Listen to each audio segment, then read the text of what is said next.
was so close, but he screwed it up because he sucks at everything. Trump just had an opportunity to dunk on Canada, defend his trade policy, and possibly steal the crown from the guy who's still wearing it 30 years later. And that guy is Ronald Reagan. The opportunity was gifted to him on a silver platter, his favorite kind of a gift, by the Canadian government. This gift came earlier this week when Canada launched an ad campaign. When I heard it, that campaign stopped me in my tracks. I was watching the Mariners-Blue Jays game when I heard a familiar voice. I stopped cooking dinner and I turned to my wife and I said, "Is that Ronald Reagan?" Because in this ad, the Canadian government used Ronald Reagan's own anti-tariff language. He said tariffs and isolationism in general were basically an economic death spiral, and they torched Trump's entire economic agenda. In his knee-jerk response, Trump lashed out at Canada, severing trade negotiations because they had the nerve to use Reagan's words against him in a massive ad spend designed to reach every American possible. But strategically, this was the dumbest possible response Trump could have picked. And in shitting the bed so grossly, he exposed his lack of understanding of tariffs and how they can actually be used effectively in trade policy. Because here's the thing, you guys.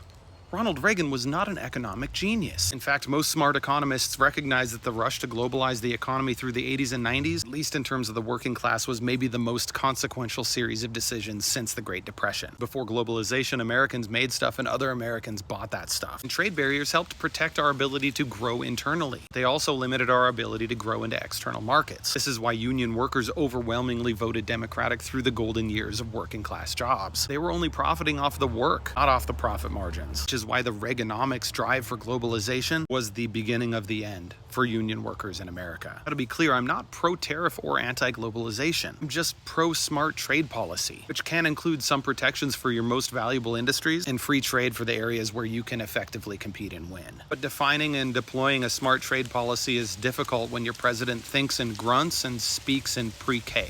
A smart Trump would have allowed Canada to lean into it and responded with a populist counterpunch, like Reaganomics destroyed manufacturing in this country and now Canada wants you to have more of it because that's how they make money at our expense. I'm not even making that argument, I'm just saying that would have been a good one. In that sense, Canada's ad played directly into his populist hand. But because he's either too afraid to take on Reagan or he's too dumb to know what is actually happening, he tripped like a toddler when he could have pivoted like a president.